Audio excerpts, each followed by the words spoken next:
રાજસ્થાનની ધરતી ઉપર સિરોહી શહેર આજ પણ તેની તલવારી વખણાય. સિરોહીની તલવારી આજ પણ વખણાય. સિરોહી મહારાજ અને નવલદાન આસિયા નામનો એક ચારણ બેઠા બેઠા ચોપાટ રમે. હવે તો આવી ગઈ મોબાઈલમાં લુડો કીએ, શું કીએ, લુડો. હા જો ગધનું બટકું પણ ગજબનું છે દુનિયા આખી. એટલું પણ કેટલું વિજ્ઞાન આગળ વધ્યું છે. અને એવું ન માનતા કે આપણી પાસે નહોતું. હવે એ પછી વાત બીજી વખત કંઈક વાત હું કરી. મારે જે પ્રસંગ કેવો છે, સિરોહી મહારાજ અને નવલદાન આસિયા નામનો ચારણ ચોપાટ રમે. ચોપાટ રમતા રમતા, ચોપાટ રમે છે ને ભાઈ તાવારી છે. એ તો જે રેમા હોય ને ખબર પડે. આમાં કોઈ રેમા થયો ચોપાટ? કોઈ નથી રેમા.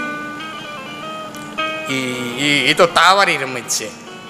હા, એમાં ગોઠણિયા વારી જાય. અને અમુક અમુક હરખા રમવા વાળા વેરા થાય ને તો 3-3 દિવસ ચોપાટ નો હોકેલાય, 3-3 દિવસ સુધી પથરાયેલી રહીએ. હા, ચોપાટ એવી રમત છે. એમાં બરોબર સિરોહી મહારાજની કાંકરી એવી જગ્યાએ આવતી કે જો 12 દાણા પડે, નવલદાન આસિયા છે ચારણ છે, એ સિરોજી મહારાજની કાંકરીને મારે અને ચારણ ચોપાટ જીતી જાય. એવો દરબારી દાયરો બેઠો તો કોણ હારે કોણ જીતે, કોણ હારે કોણ જીતે. અને એમાં 12 દાણાની જરૂર. 12 દાણા છટકી જાય તો નવલદાન હારી જાય, 12 દાણા મળી જાય તો સિરોહી મહારાજ હારી જાય. અને એમાં નવલદાને હાથની માલિક પાહા લીધા અને આમ પાહા ફેરવા. અને પાહા ફેરવતો ફેરવતો ફેરવતો કે સૌરાષ્ટ્રની દાતારી જીવતી હોય તો પડી પાહા પોબાર. 12 દાણા પડ્યા, પોબાર એટલે 12 દાણા પડ્યા. અને નવલદાને ગોઠણિયા વારી પોતાની કાંકરી લઈ અને સિરોહી મહારાજની કાંકરી માથે કાંકરી મારી પણ લાકડાના ચોકઠાના કટકા કરી નાખ્યા. હાથની માલિકો કણસું ખૂતી ગયું, લોહીના ટેસિયા આવી ગયા. એવી ભીંહ દઈ કાંકરી મારી અને સિરોહી મહારાજે ચોપાટનો છેડો ઉપાડી અને ચોપાટ વીખી નાખી.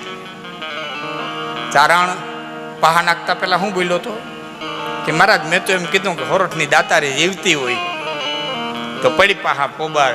કે જીવે છે કે હું તો કાળા માથાનો માણસ છું એટલે કદાચ ને કહી દઉં, પણ નિર્જીવ પાહા એમ કહે કે હજી જીવે છે, હજી જીવે છે, હજી જીવે છે. આ પાહા એમ કહે છે, જો મહારાજ પાહા એમ કહે છે.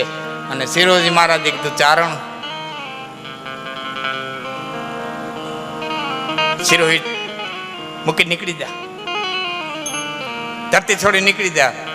મારા દેશ છોટો દિવસો એના દેશ છોટો નહીં. કે તો કે આજ પણ એવા દાતાર હોય ને કોઈ માથું દીએ એવો માણસ હોય તો મને એ ધરતીમાંથી ગોત્યા તેથી સિરોહીનું પાણી પી જાય ત્યાં સુધી પીતો નહીં.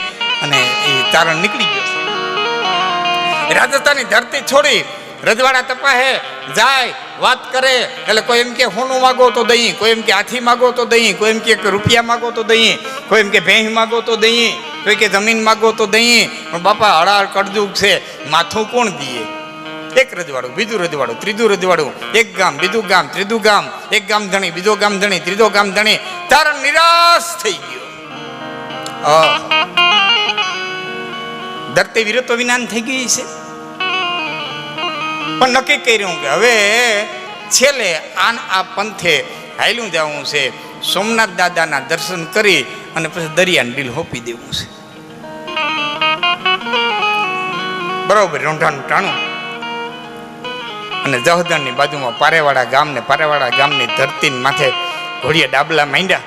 સૂર્યનારાયણ 2 નાળાવા હતા અને એમાં 4-5 આદમી બેઠેલા શંકરના મંદિરના ઓટે. આમથી ઘોડી આવતી હતી, એ બેઠા હતા. એમાં એક કીધું ભા કોક ચારણ લાગે, ચાલો ઊભા થઈ જય માતાજી કરીએ. એ જઈ અને ઘોડીની લગામ પકડી, બા જય માતાજી, બાપ જય માતાજી. ચારણ છો? હા બાપ ચારણ છો. ક્યાંથી આવો? રાજસ્થાનથી આવું. બાપા અહીંયા આપણા 7-8 ઘર છે, સૂર્યનારાયણ મેરી બેહવાની તૈયારી છે, આજની રાત અહીંયા રોકાઈ જાઓ અને સવારે તમે જાયજો. એ તાણી કરી અને ગઢમાં લઈ ગયા. સાંજે વાડું પાણી કરી અને બેઠા. પણ ચારણ જે જમતો હતો ને એના ઉપરથી ગરધણીને થયું કે આ કંઈક લઈને નીકળ્યો છે, વેદના લઈને નીકળ્યો. આના કોળિયા એમ કહે છે. બેહાડીને પૂછ્યું, કવિરાજ કઈ મૂંઝવણી? હા બાપા બહુ મોટી છે. કે શું?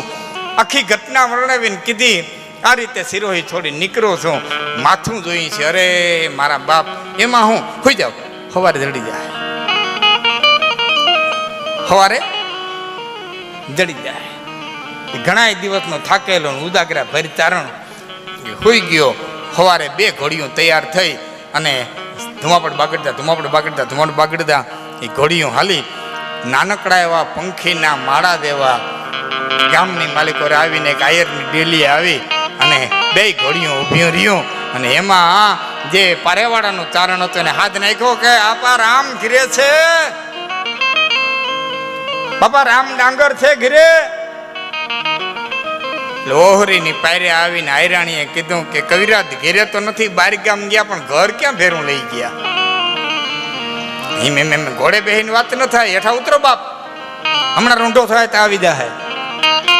કે અમે ચોરે ઉતરીએ છીએ, ત્યાં ચા પાણી મોકલાવી દેજો. અહીંયા કઈ કામ આવી ગયું. 1 દી 2 દી 3 દી નીકળી ગયા. 3જે દી રામડાંગર ઘેરે આવ્યા. આયરાણીએ કીધું 3 દી થયા, 2 ચારણો આવ્યા છે, ચોરે ઉતર્યા છે, ન્યાયના રોટલા પોતી જાય છે, ચા પાણી પોતી જાય છે, પણ તમારું ખાસ કામ લઈને કે આવ્યા હોય એવું લાગે છે. અને એ અડીખ માયર ચોરાના પગથિયાં ચડ્યો. કવિરાજ પધારો ઘેરે. મામા વેણ દે તો આવું, વચન દે તો આવું. કે બાપ વતન તો આભના તારા લેવી દેવાની વાત છે, તો કારા માથાનો માણસ તો મારાથી ન થાય, પણ મારા પંડ પૂરતી વાત છે ને, ત્યાં સુધીનું હું તમને વચન દઉં છું. મારા માં તારા થાય એવું છે કે શું? કે આ રીતની ઘટના બની, ચોપાટ રમતા પહાએ આ રીતે હોકારો દીધો, માથાનું દાન જોઈએ છે. અરે બાપ, એ કે મારે બીજે માગવા જવું પડે, એ તો મારું છે ને, એમાં હું માથું દેવું, એમાં હું. હા હાલો હાલો હાલો ઘેરે હાલો, ઘેરે હાલો. એ ક્યાં મારે માગવાનું, એ તો મારે દેવું છે ને, એમાં હું આટલી બધી તમે રકજક કરી. હાલો ઘેરે. એ ઘેરે તેડી ગયા. બ્રાહ્મણે તેડાવ્યા, મુહૂર્ત જોવરાવ્યા. એ ઘડી ચોઘડિયા પલ બ્રાહ્મણે મુહૂર્ત જોઈ દીધા. આજુબાજુ વાવડો વાત લઈ ગયો. એ વાત ચારે બાજુ ફેલાવા મંડી ગઈ. માણસો કોઈ સમજાવવા આવવા મંડી ગયા, કોઈ ચારણને જોવા આવવા મંડી ગયા. 5 જાય 5 આવે, 5 જાય 10 આવે. એ વાત ફરતા ફરતા ફરતા ફરતા ઠેઠ વડતાલ ગઈ. વડતાલ ગયા. તેથી વડતાલ સ્વામિનારાયણ સંપ્રદાયના ગાદીપતિ શ્રીપતિજી મહારાજ, અને શ્રીપતિજી મહારાજને કાને વાત આવી. અને કાને વાત આવ્યા પછી ત્યાંથી ચિઠ્ઠી લખાણી, અને ચિઠ્ઠી રામડાંગર પાસે આવી તો માલિકો લખ્યું હતું કે શિક્ષાપત્રીની માલિકો સહજાનંદ સ્વામી ભગવાન સ્વામિનારાયણે સ્પષ્ટ લખ્યું છે કે મારા હરિભક્તએ અંગછેદન ન કરવું, ને અંગછેદન કરે તો અમારી ભક્તિ સંપ્રદાયની બહાર ગણા. નિરાશ થઈને ચાર બેસી ગયો આયર. ચારણે કીધું મામા હું ચિઠ્ઠી વાંચી નિરાશ થઈ ગયા, ધર્મ સંકટ આવ્યું. કવિરાજ કે શું? કે એક બાજુ તમારું વચન છે, એક બાજુ મારા ગુરુ મહારાજના ગાદીપતિનો આદેશ. કે શું? કે અંગછેદન કરે તો અમારા સંપ્રદાયની માલિકો નહીં હાલે, હરિભક્ત નહીં ગણાય, કંઠી તોડી નાખ. ચારણ મરક મરક દાંત કાઢીને કહે મામા કે હા, કે તમે હાથે માથું ઉતારો તો અંગછેદન કર્યું કહેવાય ને? કે હા. કે કોઈ બીજો ઘા કરે તો? બીજો તો કોઈ ઘા કરી શકે ને? કે હા બીજો ઘા કરી શકે. કે તો મુહૂર્તે ઊભું રાખી દે, ઘા હું કરે. અને એ પંખીના માળા દેવા ગામની માલિકો સાહેબ એ મુહૂર્ત ઘડી આવીને એ બોલતી હતી. એ ચોરે બ્રાહ્મણો આવી ગયા. માં ભવાની તલવારની પૂજા થઈ. એ બાજોઠની માથે સફેદ હૃદય નખાણી, ત્રાંબાના ત્રાહ મુકાણા. બ્રાહ્મણોએ આવી શ્લોક બોલ્યા. એ કેસર ચંદાનું તિલક રામ ડાંગરને કર્યું, ચારણને તિલક કર્યું, ભવાનીની પૂજા કરી, માથે પાઘડી બાંધી, સફેદ પાઘડી, અને અડીખમ આયરે માથું ધરી અને ઉભો રહ્યો. કીધું કવિરાજ કરી ઘા. હાથની માલિકો તલવાર લીધી ચારણે. જૈતી જૈતી જગમાત જૈતી કારણ સબ કરની કરી, ભગવતીને યાદ કરી અને તલવારનો ઘા કર્યો. એ ફેરવીને તલવારનો ઘા કર્યો એટલે પાઘડી લઈ અને તલવાર ઠારમાં ભટકાવી. એ રામ ડાંગરે ઉભા થઈને કીધું કવિરાજ ઘા કરતા ચૂક્યા કે માગતા નહોતું કોઈ લેતા ચૂકવું?